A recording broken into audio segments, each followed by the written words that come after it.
2023 ஆண்டுகளுக்கு முன்பாக இந்த உலகமே பாவத்தில் மூழ்கிக் கொண்டிருந்த நேரம் அது. கடவுளுக்கும் மனித குலத்திற்கும் எந்த தொடர்பும் இல்லாமல் இருந்த நாட்களில் தேவாதி தேவன் உலகத்தை படைத்த பிதா தனது சொந்த மகன் இயேசு கிறிஸ்துவை இந்த உலகத்தை, மனித குலத்தை பாவத்திலிருந்து ரட்சிக்க, மீட்க குழந்தையாக இவ்வுலகத்திற்கு அனுப்பினார். இஸ்ரவேல் தேசத்தில் நாசரேத் என்னும் ஊரில் வாழ்ந்த கன்னி மரியாளுக்கும்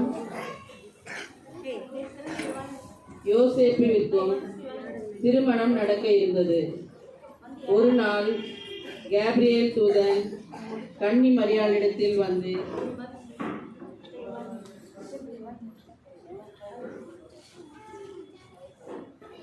கிருபை பெற்றவளே வாழ்க, கர்த்தர் உன்னுடனே இருக்கிறார், ஸ்திரீகளுக்குள்ளே நீ ஆசீர்வதிக்கப்பட்டவள்.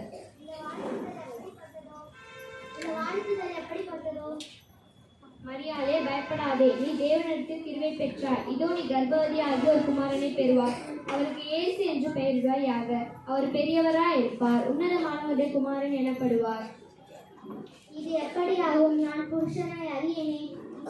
பரிசுத்த ஆவி உன்மேல் வரும், உன்னதமானவருடைய பலன் உன்மேல் நிழலிடும்.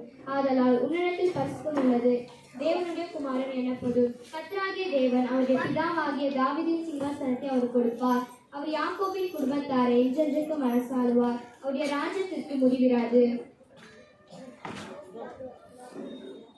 இதோ நான் ஆண்டவருக்கு அடிமை, உம்முடைய வார்த்தையின்படி எனக்கு ஆகிறது.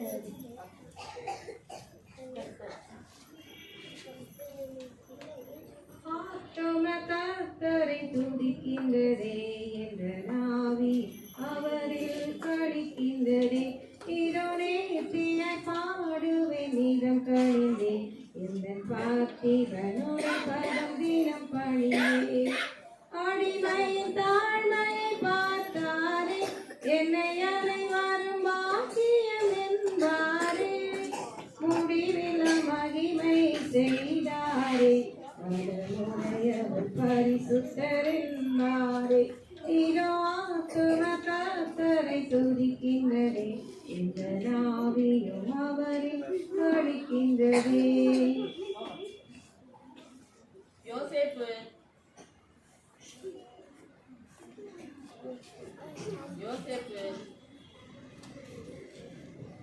யோசேப்பு தான் திருமணம் செய்து கொள்ள இருக்கும் மரியாள் கர்ப்பவதியாய் இருக்கிறாள் என்று கேள்விப்பட்டு தான் நீதிமானாய் இருந்தபடியால் மரியாளை அவமானப்படுத்தும் எண்ணம் இல்லாமல் ரகசியமாய் தள்ளிவிட யோசனையாய் இருந்தான். அன்று இரவு கேப்ரியேல் தூதன் யோசேப்பின் கனவில் வந்து,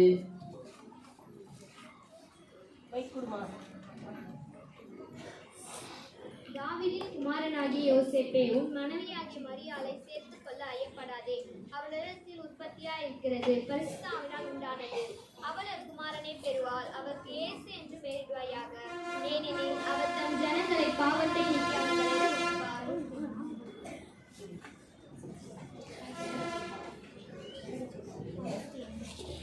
யோசேப்பு நித்திரை தெளித்து எழுந்து கர்த்தருடைய தூதன் தனக்கு கட்டளையிட்டபடியே தன் மனைவியாகிய மரியாளை சேர்த்து கொண்டு தன் முதல் பேரான குமாரனை பெருமளவும் அவனை அறியாதிருந்து அவருக்கு இயேசு என்று பெயரிட்டான்.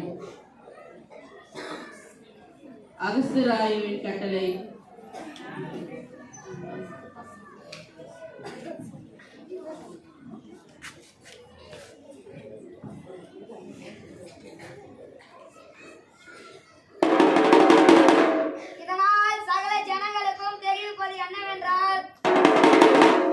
உலகம் முழுவதும் குடிமதிப்பு எழுத வேண்டும் என்று ராஜா அகஸ்தி கட்டளையிட்டுள்ளார். எனவே அவரவர் தங்கள் தங்கள் ஊருக்கு சென்று குடிமதிப்பு எழுதும்படி கேட்டுக்கொள்கிறீர்கள். இது ராஜா அகஸ்தி ராயன் கட்டளை. யோசேப்பும் தான் தாவீதின் வம்சத்தானும் குடும்பத்தானும் ஆகையால் தனக்கு மனைவியாக நியமிக்கப்பட்டிருந்த கர்ப்பவதியான மரியாளுடன் குடிமதிப்பு எழுதும்படி தாவீதின் ஊருக்கு சென்றார்கள். அப்பொழுது மரியாளுக்கு பிரசவ காலம் நேரிட்டது. அப்பொழுது அங்கே இருந்த சத்திரத்தில் இடம் தேடினார்கள்.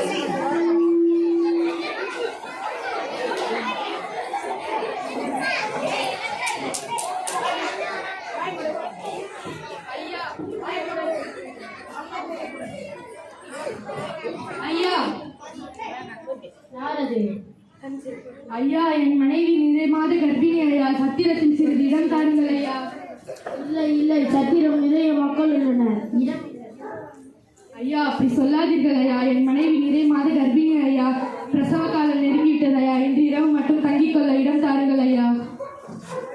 இல்லை, சத்திரம் நிறைய மக்கள் உள்ளனர். அப்பா அப்பா, இவர்களை பார்த்தால் பாவமாக உள்ளது. மாட்டு தொழுவத்தில் சிறிது இடம் உள்ளது. நான் சுத்தம் செய்து தருகிறேன். இன்றிரவு மட்டும் தங்கிக் கொள்ளட்டும். சரி சரி, தங்கிக்கோ. நன்றி ஐயா. அப்பொழுது அந்த நாட்டிலே மேய்ப்பர்கள் வயல்வெளியிலே தங்கி ராத்திரியிலே தங்கள் ஆட்டு மந்தைகளை காத்து கொண்டிருந்தார்கள்.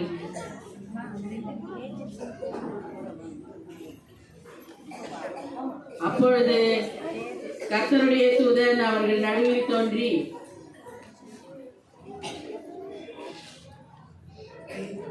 பயப்படாதீர்கள், இது எல்லா ஜனத்துக்கும் மிகுந்த சந்தோஷத்தை உண்டாக்கும் நற்செய்தி உங்களுக்கு அறிவிக்கிறேன். இன்று கர்த்தராகிய கிறிஸ்து என்னும் இரட்சகர் உங்களுக்கு தாவீதின் ஊரிலே பிறந்திருக்கிறார். பிள்ளையை துணிகளில் சுற்றி முன்னணியிலே கிடந்திருக்க காண்பீர்கள். இதுவே உங்களுக்கு அடையாளம். அந்நேரமே பரமசேனையின் திரள் அந்த தூதனுடனே தோன்றி, உன்னதத்தில் இருக்கிற தேவனுக்கு மகிமையும் பூமியிலே சமாதானமும் மனுஷர் மேல் பிரியமும் உண்டாவதாக என்று சொல்லி தேவனை துதித்தார்கள்.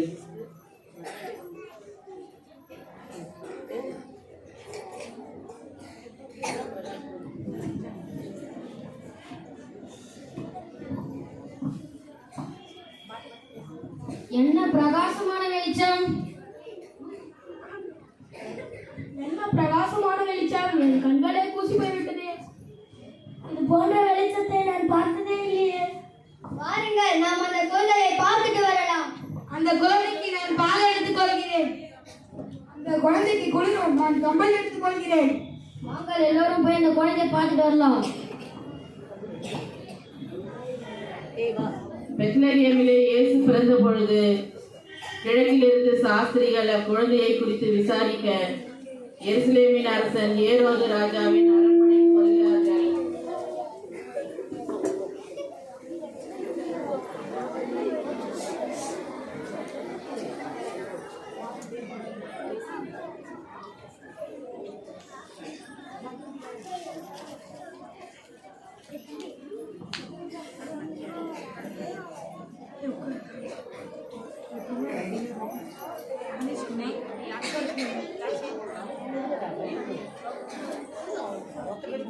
ராஜாவே வாழ்க, ராஜாவே வாழ்க.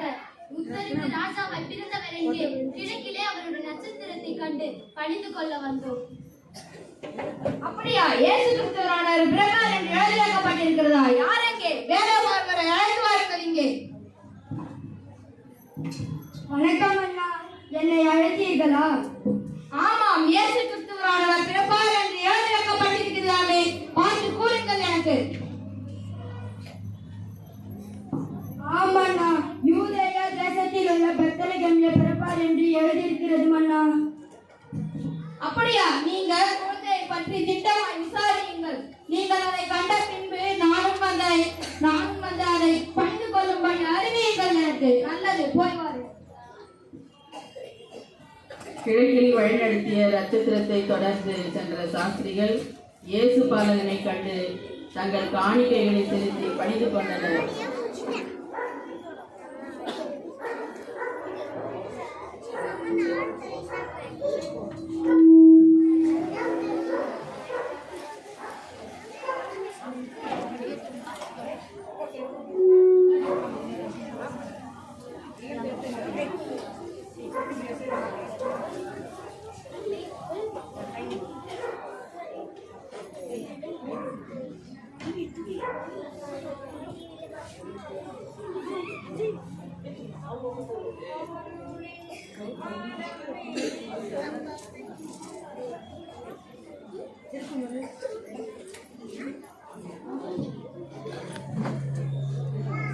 அருளின் மனம் வீசும் தருமலரே மூடு குடில் ஏழை குடில் உன் துன்பம் மறந்து தூங்கிடு அருளின் மனம் வீசும் தருமலரே மூடு கண்ணை தாரேனோ கண்ணை தாரேனோ ஆரிரோ ஆரிரோ ஆரிரோ ஆரிரோ ஆரிரோ ஆரிரோ ஆரிரோ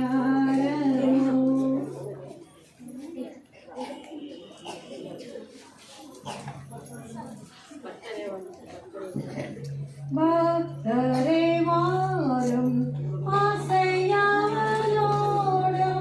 நீப்பாரும் நீப்பாரும் நீப்பாரதை வானாளின் ராஜன் கிறிஸ்து பிறந்தாரே சாஷ்டாங்கம் செய்யவா சாஷ்டாங்கம் செய்யவாரும் சாஷ்டாங்கம் செய்யவாரும் இயேசுவை